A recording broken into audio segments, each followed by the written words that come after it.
तो हम सब के अनंत पूर्व जन्म हो चुके, लेकिन हमको याद नहीं है। ये भगवान ने ऐसा डिजाइन बनाया है कि हम भूल जाते हैं। एक तो मृत्यु जब होती है, वो इतना कष्टदायक अनुभव है मृत्यु का कि विस्मृति हो जाती है जीवन की घटनाओं की। और जन्म मृत्यु से भी अधिक कष्टदायक, उसमें भी विस्मृति हो जाती।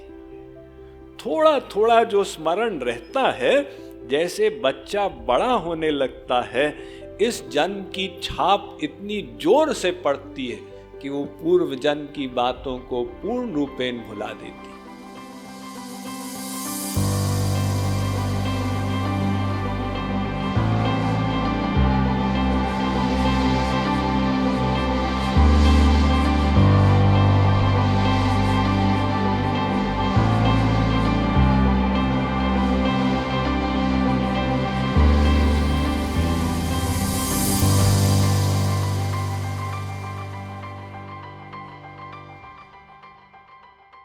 बहूनि मे व्यतीतानि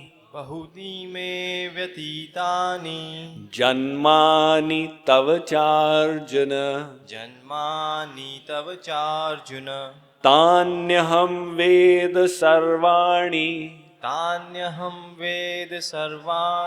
न त्वं वेत्थ परन्तप। श्री कृष्ण ने कहा, अर्जुन,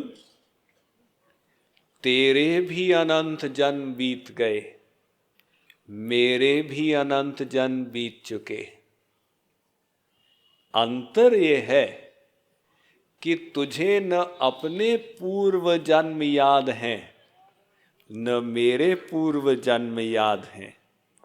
मुझे अपने भी पूर्व जन्म अवतार याद हैं और तेरे भी याद हैं।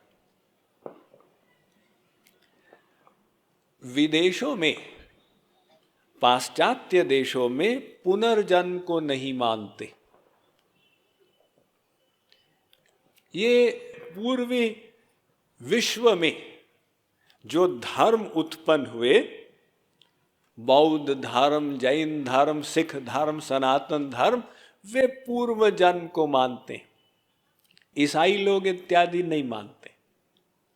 तो पूछते हैं कि आप पूर्व जन्म को मानते हो, इसका प्रमाण कुछ है क्या? हमारे शास्त्र प्रमाण भी देते हैं। जातस्य हर्ष शोक भय संप्रतिपातः। न्याय दर्शन कहता है, एक नवजात शिशु को देखो, वो शिशु कभी बिना कारण के हंसने लग जाता, कभी बिना कारण के रोता है, कभी भयभीत हो जाता है। न्याय दर्शन कहता है, वो छोटा सा शिशु पूर्व जन्म की बातों को याद करके इन भावनाओं से युक्त हो रहा है। और वेद व्यास जी ने वेदांत में पूर्व जन्म का प्रमाण दिया, स्तन्याभिलाषात्। उन्होंने कहा, एक नवजात शिशु को मां दूध पीना कैसे सिखाए? वो बच्चा कुछ समझ तो सकता नहीं, उसे लेक्चर तो दे नहीं सकते।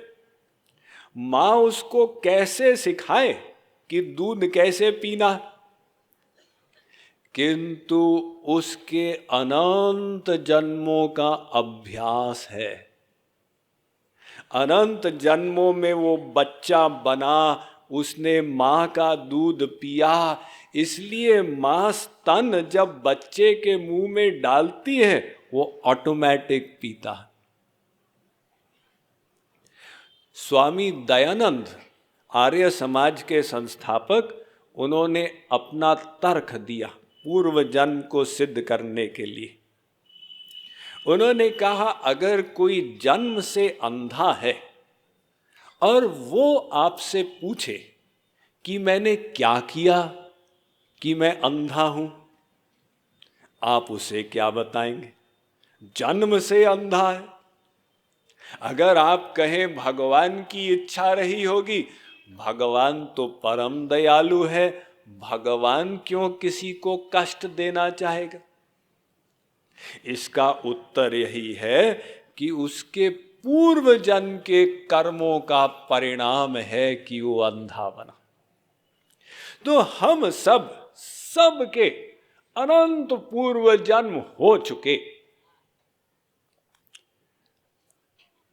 लेकिन हमको याद नहीं है। ये भगवान ने ऐसा डिजाइन बनाया है कि हम भूल जाते हैं। एक तो मृत्यु जब होती है, वो इतना कष्टदायक अनुभव है मृत्यु का कि विस्मृति हो जाती है जीवन की घटनाओं की।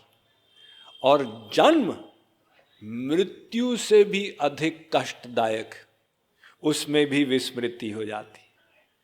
थोड़ा थोड़ा जो स्मरण रहता है, जैसे बच्चा बड़ा होने लगता है, इस जन्म की छाप इतनी जोर से पड़ती है कि वो पूर्व जन्म की बातों को पूर्ण रूपेण भुला देती। तो श्री कृष्ण कहते, अर्जुन तुझे अपने पूर्व जन्म याद नहीं। और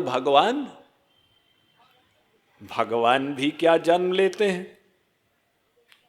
तो कुछ लोग तो कहते हैं नहीं साहब, भगवान का अवतार नहीं हो सकता मानव शरीर में।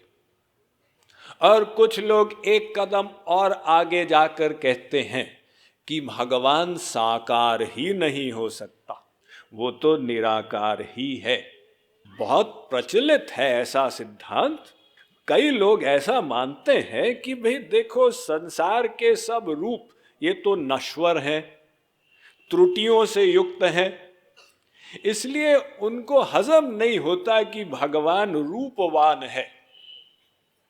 रूपवान है तो भगवान भी त्रुटि से युक्त होगा, नश्वर होगा।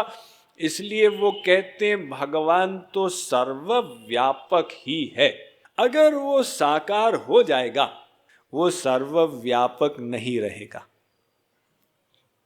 जैसे अगर श्री कृष्ण द्वारका में प्रकट हो गए तो संबलपुर में नहीं रहे, और अगर श्री कृष्ण सब जगह हैं तो फिर वो साकार रूप नहीं बना सकते। ऐसा कुछ लोग तर्क करते हैं, लेकिन वो लोग भूल जाते हैं कि भगवान के लिए कुछ असंभव नहीं है। भगवान की तो परिभाषा है सर्वशक्तिमान, सर्वदृष्टा, सर्वांतर्यामी, सर्वलोक महेश्वर, सर्वसुरित, योग माया अध्यक्ष, कर्तुम अकर्तुम अन्यथा कर्तुम समर्थः, जो चाहे करे, जो चाहे न करे, जो चाहे उल्टा करे। उस भगवान को हम अपने लौकिक तर्कों में नहीं बांध सकते। भगवान चाहे तो एक समय पर सर्वत्र भी रहे, साकार रूप में अवतार भी ले, और सबके अंतःकरण में भी बैठे, और अपने नित्य धाम गोलोक में भी निवास करे। ऐसा हम लोगों के लिए इम्पॉसिबल है, भगवान के लिए एक सरल सी बात है।